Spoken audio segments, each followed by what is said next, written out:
This is the Everyday AI Show, the everyday podcast where we simplify AI and bring its power to your fingertips. Listen daily for practical advice to boost your career, business, and everyday life. Yes, AI is probably going to take your job.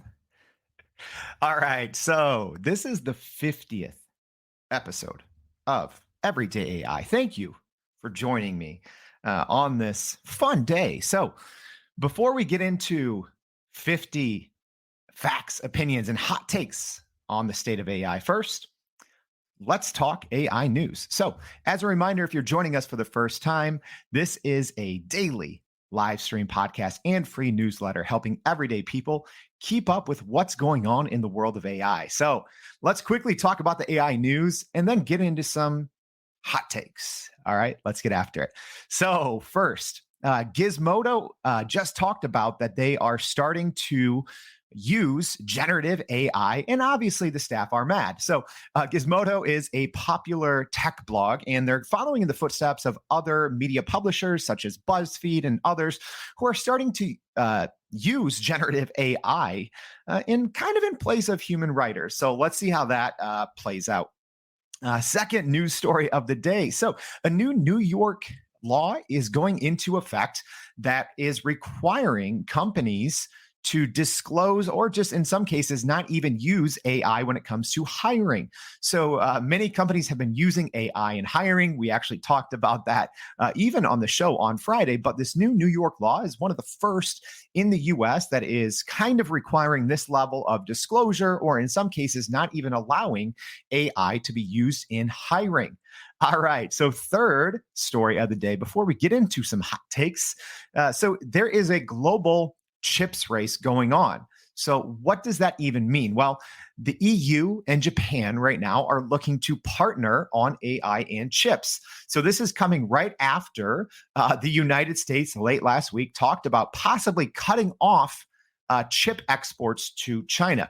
So we're going to get into that, but we talk a lot about chips on this show and why, and how does it affect the everyday person? Well, right now, whether we understand it or not, chips and producing these GPU chips for generative AI. So all of these large language models and all of these AI tools that you use, they require a lot of computing power, and that's these GPU chips. And we're going to get into this, but that's one of the biggest things that's driving the US economy right now. So that's the news. Let's get into some hot takes. So if you are joining us live, we have a couple people already. Feel free to drop a comment. Is AI going to take all of our jobs? Should AI be used in education? Is AI running the U.S. stock market?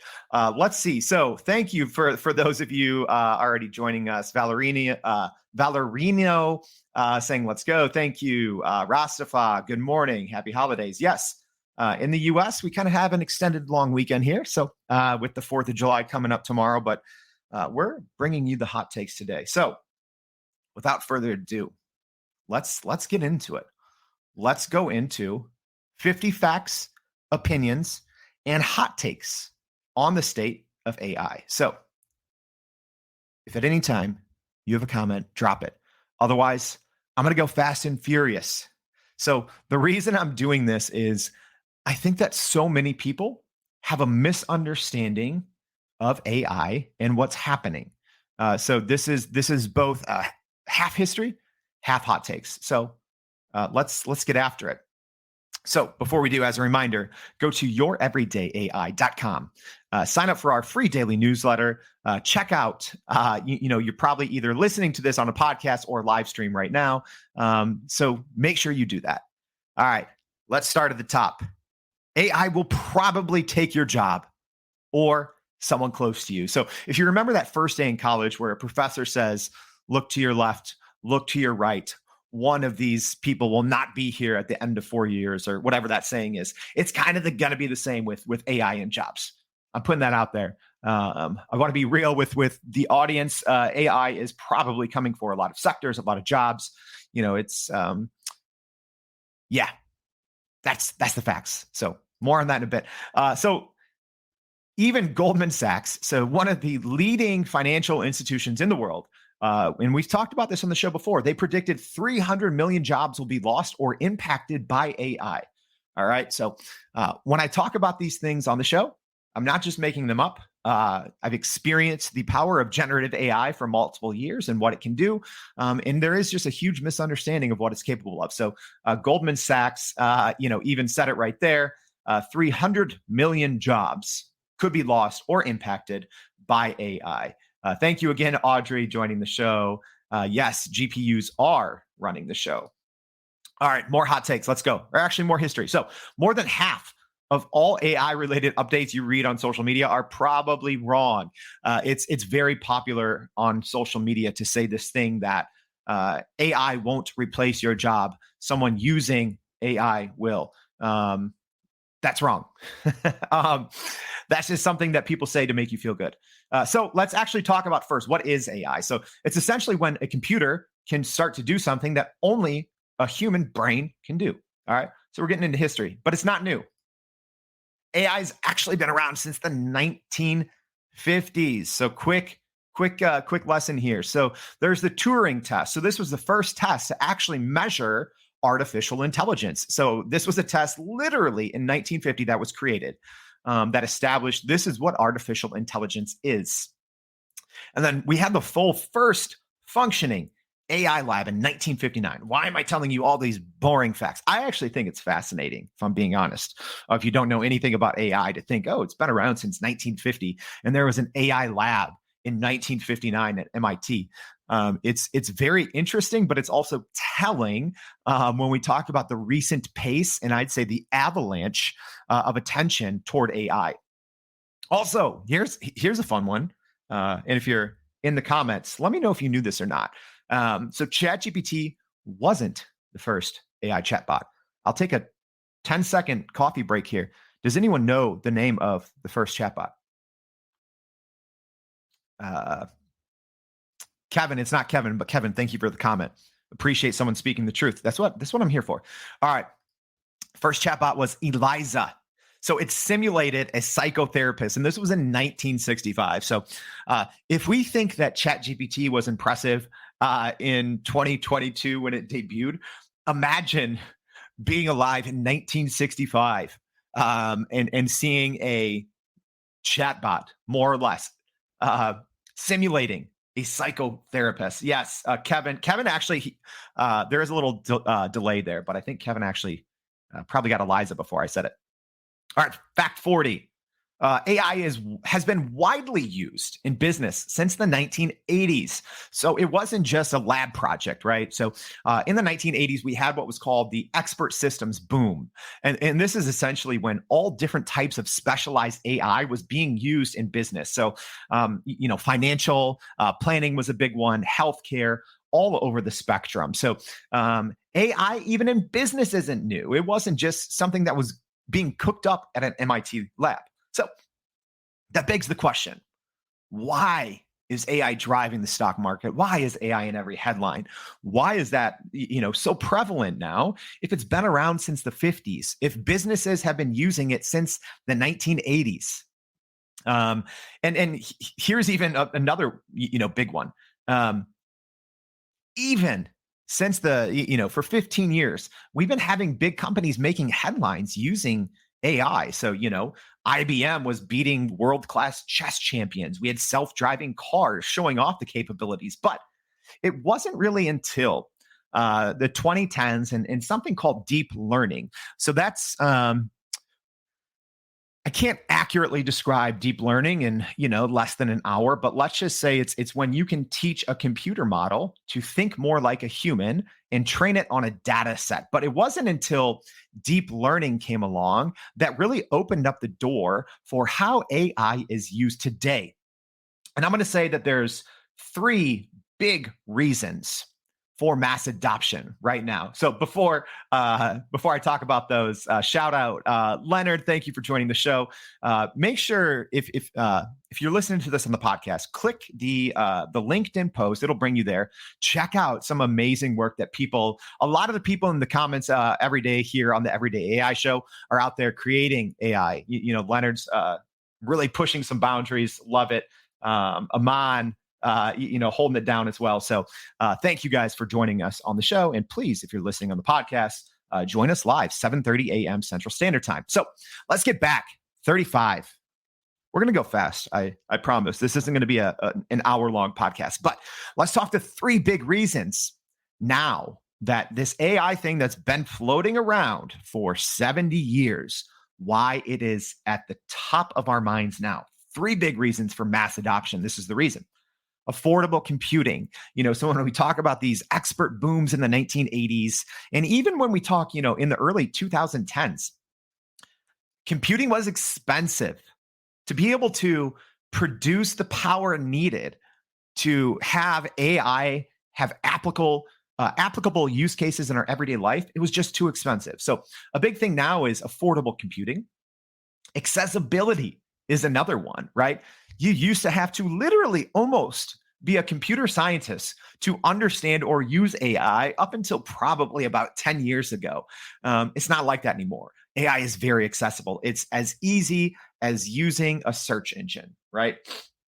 All right, so let's keep going. The last one is quality.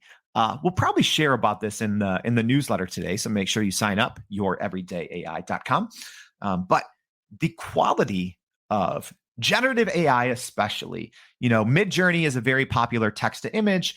Obviously, ChatGPT or the GPT technology is very popular in content creation and so many other things. But when you look at the first iterations of even just these two, and to look at, as an example, Midjourney from, version 3 to now where we are, I think version 5.2, you can't even fathom how far these technologies have come and how much they've improved in the last 6 to 9 months. That is why we are talking about them so much, because the GPT technology is able to create writing better than the best human writers. I've been getting paid to write for 20 years, and GPT is better than me at writing. I'll just say that. Same thing with image generation. What you can create in a tool like Midjourney, in a tool like DALL-E, Stable Diffusion, all these generative text to image technologies, mind-blowing. It would take an artist or a photographer, many hours, sometimes days, to create what you can create in seconds using generative AI. All right. So Dr. Castro is saying, crazy that only 20% of people have heard of Midjourney. Yeah, it's actually wild how few people, even outside of ChatGPT, how few people are aware of just generative AI and this technology. So yes, it's crazy, and especially how prevalent it is. So again, those 3 things that I think are really pushing AI. So, from 1950s until, hey, why are we only talking about it in 2022 and beyond? It is those 3 things. It's more affordable, it's more accessible, and the quality is better. All right, let's keep going. So hot take / history lesson 31.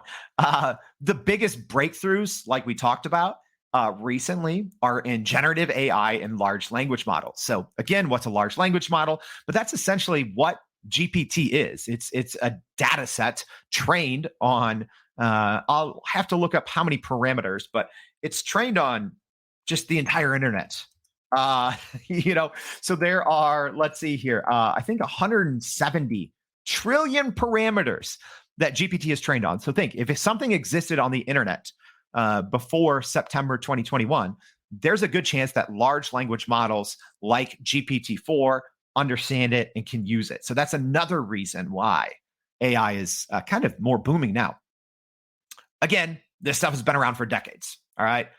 Like we talked about, GPT-3, I think, was kind of the start of this. So I think that most people hadn't heard or used, the everyday person really didn't start hearing about AI until ChatGPT, which was released in 2022, I believe, November. Here's the thing. I've been using this GPT technology essentially since it came out. I think it was late 2020. You had tools like some early tools we were using, Headlime. There was Copy AI. There was Write Sonic, Jasper Jarvis. So many initial tools that started this GPT had been around for multiple years. So, something that we talk about in our free PPP training. I know I owe a couple of you links, but if you want access to that training, we don't sell anything. Just type PPP in the comments. I'll shoot it over to you. But that's one of the things we talk about is this technology has been around for so long. And it's just being misused. People don't really fully understand how to use the technology. We're going to go through fast. So this, again, we talked about that this tech was popularized by these GPT-3 products. All right, so that's it for the history. Drop me a comment. Did anything in the history lesson shock you? And thank you for all of you that are tuning in. If you're listening on the podcast, this is where I should have a little ad, but instead, I'm going to take a sip of water. All right, and we're going to transition from history to hot takes. So we're halfway through. Here we go. Hot take 26 or hot take 1. AI is 100% better than your tasks than you are. Okay. I'm not saying your job, but your tasks. Okay. I share about this all the time. I've spent more than 10,000 hours writing. I've probably spent, 4,000 hours taking photos and videos, thousands of hours researching design. AI is better than those tasks than me. If you know how to use it correctly, if you're using the right application at the right time, I'm sorry. If you're listening to this, if you break down your tasks, if there is an AI that is covering those skills, which there probably is, it is better than those tasks than you. All right. Simple as that. 25, the biggest lie about AI right now, we kind of talked about this, is saying AI won't take your job. Someone using AI will. That's a lie. Kind of how I started the show with the example of look to your left, look to your right. One of these people will not have their job soon because of AI. AI is not a one-to-one job replacement. That's what people are talking about. That's not how AI works. I've given this example before, but for those of you maybe new to the show, I have a company called Accelerant Agency. So we do digital strategy for small businesses. One of my first clients, this is before GPT technology. We were content strategists and, just all around working with a team of more than 20 writers, very talented writers. And we were driving their content strategy, SEO, all that good stuff. So there was more than 20 humans involved. If we had the GPT technology, we could have gotten probably as much or more for the client if this technology existed, and we would have only needed 4 people, and we probably would have been able to double the output. So AI is not a one-to-one replacement. And I'm not just talking about copywriting, researching, art, and design. This goes all over the place. AI is not one-to-one. Let's keep going with the hot takes. Yes. Leonard says AI is a job like a computer. It should be. Yes. Thank you for your comments so far, guys. Keep them coming.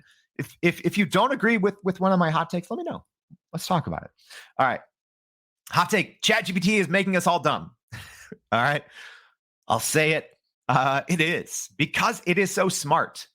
It is, I think, making us all dumb. If you are using ChatGPT to its fullest extent, which I am. A lot of times I start my day with, giving ChatGPT 10 YouTube videos, a bunch of PDFs, a bunch of links, and saying, summarize all this for me, right? So even how I'm using it, I'm ingesting way more information, but I don't know if I'm learning it at the level that I should be. So I think ChatGPT either is making us all dumb or will. So that's just something to keep in mind, that we still have to be adamant about how we learn and how we ingest information, because AI is making it so much easier. So Rastafah says, I disagree. You have to get smarter to engage. Yes, it all depends on how you're using the technology, but it does have the capability to make us all dumb. And I haven't got into hot takes yet on AI and education. So next, knowing ChatGPT will become an essential job skill. Okay.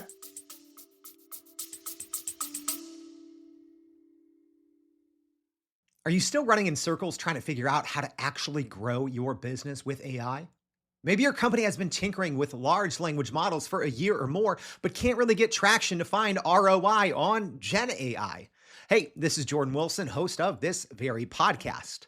Companies like Adobe, Microsoft, and NVIDIA have partnered with us because they trust our expertise in educating the masses around generative AI to get ahead. And some of the most innovative companies in the country hire us to help with their AI strategy and to train hundreds of their employees on how to use Gen AI. So, whether you're looking for ChatGPT training for thousands or just need help building your front end AI strategy, you can partner with us too, just like some of the biggest companies in the world do. Go to youreverydayai.com/partner to get in contact with our team, or you can just click on the partner section of our website. We'll help you stop running in those AI circles and help get your team ahead and build a straight path to ROI on Gen AI. Essential. I'm going to say by 2024, if you don't have a working knowledge of ChatGPT, it may be hard for you to get a job. Let's just say, again, I know there's outliers, right? Jobs where, ChatGPT, if you're doing manual labor, but if you have a desk job and if you don't know how to speak GPT by 2024, I think it's going to be hard for you to maybe get a job or grow in your career. It's literally like using the internet, but more important. So if you don't know, you need to know. All right. Let's keep it with the hot takes. Mostly everyone uses ChatGPT like Google, and that's wrong. You're not using ChatGPT correctly. Copy and paste prompting is mostly garbage. Yes, all of those posts you see on social media, these 22 prompts will save you 16 hours a day. They're just trying to sell you something.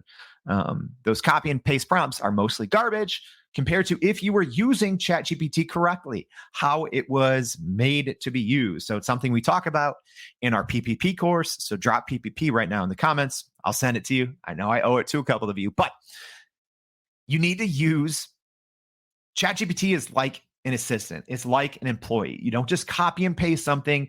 You train them up and you give them the tools and the resources, and then they will perform accordingly. Let's keep it. Well, I just said that. You don't know how to use ChatGPT. We don't even need to talk about that.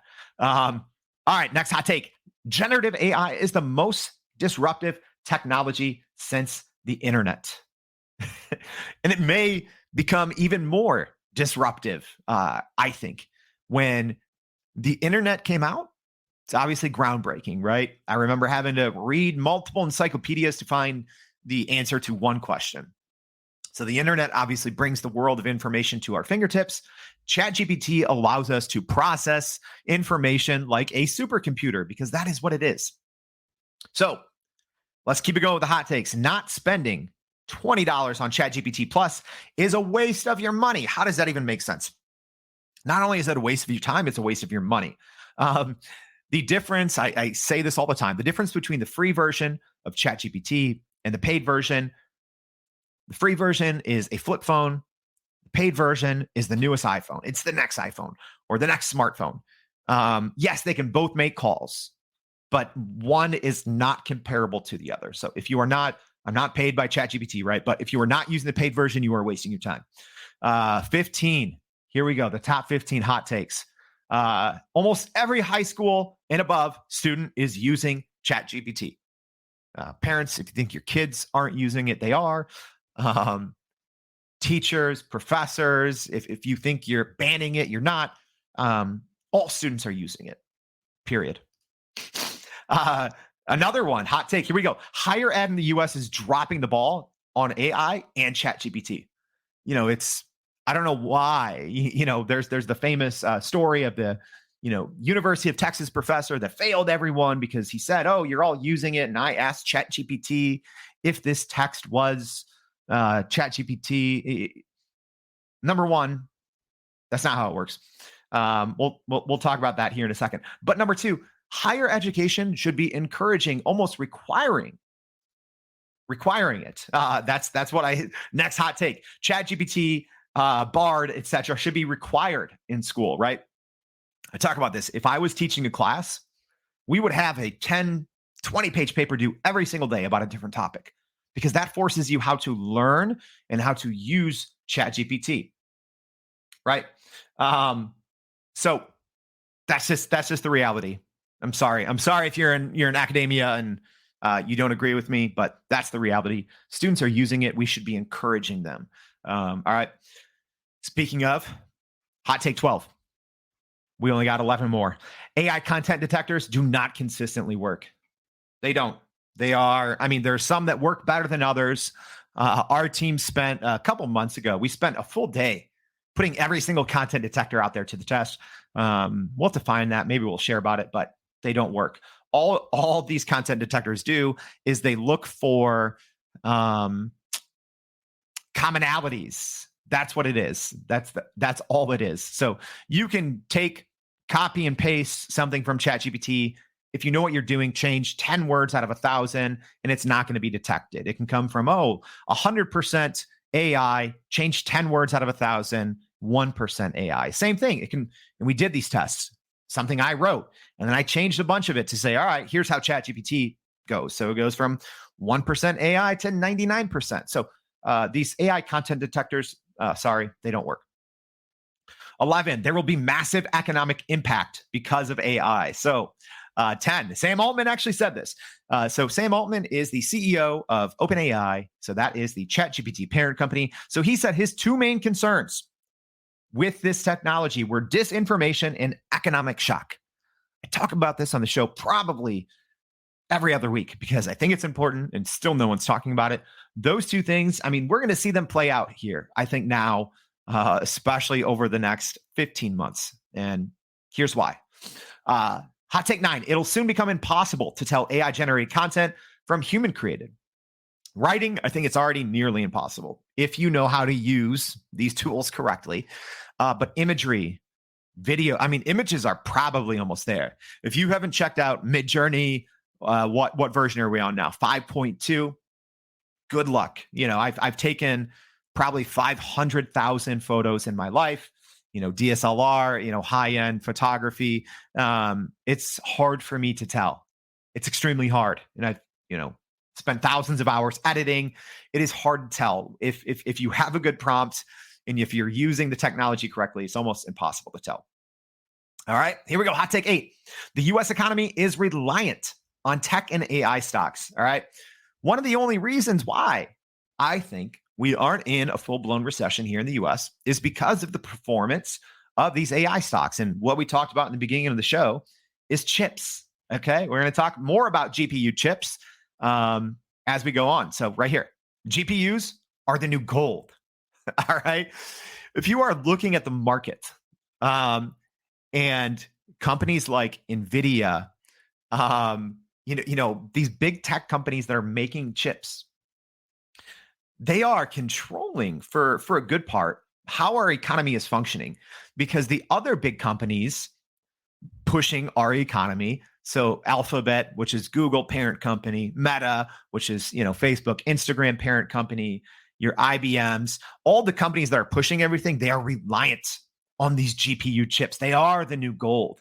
Again, like we talked about, when we talk about cutting access to other countries, that's a big topic of discussion right now, is saying like, hey, should we ban or limit exports of these chips to other countries? Because it is going to become like a natural resource, like gold, like water, like medicine. These chips, at least right now, until other companies and other countries can keep up or surpass what we're doing here in the US, until that point, it is the new gold right now. All right. Yes, Leonard, not just chips, but the jobs AI is creating. Exactly. But so many of these companies are reliant on these chips. And without them, it is hard. It is hard for them to do this. Sorry, I know there's a lot of comments coming in. I didn't get to them all. Please share data on content detectors. I'll have to dig it up. This is from a spreadsheet from, probably like April from a long time ago. Dr. Castro, some education institutes will be replaced with YouTube College. Yes, Khan Academy, 100% agree. Yeah, I think if universities don't keep up, online programs will be just as impactful, maybe more. All right, let's keep it going. We have a couple more. Our top 6 hot takes with AI. Again, the 50th edition, the 50th episode of Your Everyday AI. So top 6, here we go. Personal AI assistants will be the new norm. I'm pretty sure I shared about this on LinkedIn maybe like a year ago. I see this happening probably sometime next year, where it's normal for you to have a customized, bespoke AI agent that's you start your day with. So, we'll see. I'm pretty excited for the Windows Copilot, where they're working AI into the actual operating system, not into, logging onto a website or something like that, but having a smart AI that is inside your computer, inside your operating system, and it follows you across all of your tasks. That's the first iteration of this. All right, here we go. Top five hot takes. Here we go. Number 5, the U.S. is unlikely to make any major laws regarding AI. So that's a lot of news right now. What the EU is doing, China, all of these other countries are coming up with rules, laws, and regulations. I don't think the U.S. is going to. One, I don't think our leaders fully understand AI. If you follow U.S. politics at all, you should go back and watch some questioning when Facebook executives or something have to go to Congress, and the questions that they get asked will show to it goes to tell you that our elected leaders do not fully understand technology, especially not AI. And right now, it is pushing our economy. Hot take 4: AI will take center stage in the 2024 U.S. presidential election. We've already started to see that so far. There's already been multiple ads come out where major parties are using generative AI. So there's been stories of course, they're using it to write the commercials, but the actual imagery, they're using fake images as well. So it's going to take center stage. Hot take number 3: the AI hype isn't overblown. It's actually grossly underestimated. All right. So if you think that this is the height of the AI boom or the AI hype, it's not. This is the beginning. All right. Number 2, access to AI will become a global debate. Okay. Just like we talk about access to healthcare, we talk about access to education. Access to AI will become a global debate. I think we're already starting to see it. I think it's started to pick up, especially the last couple of weeks, as we've started to view, GPUs and just the AI technology as more of an asset on a country by country basis. It's going to be interesting how this plays out, but I think it's going to become a global debate. And last but not least, the last hot take: if you're not learning AI right now, you're asking to be replaced.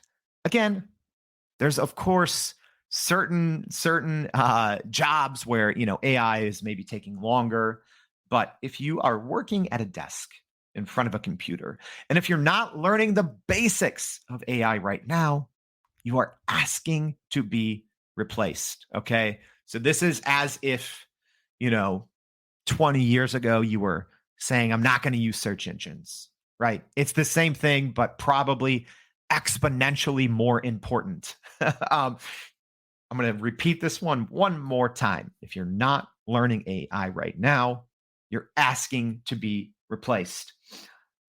All right. That was a lot. This was a long live stream, a long podcast, but I wanted to take a look back at some of the lessons that I've learned personally over our last 50 episodes, having some very smart people on the show and learning from them. I thought I owed it to you people out there joining us live on LinkedIn, joining us on Spotify, Apple Podcasts, reading on the website, reading the newsletter, to take a look back. We started this everyday AI project about 3 months ago. So taking a look back and saying, this is the state of AI. This is what's important right now in the AI industry, in the AI sector. But if you feel overwhelmed, that's okay. It can be overwhelming, right? How quickly AI is changing the landscape, especially here in the US. And I understand that. Even as someone that's spending hours a day keeping up, for our newsletter, because you can spend 10 hours a day trying to keep up with AI and you're still going to feel left behind. So number one, subscribe to our newsletter. Go to youreverydayai.com. It's a free newsletter. Read that. Takes 6-7 minutes a day to read it. We're keeping you up to date with everything that matters in AI. So you can stay ahead in your career. You can keep your company going forward.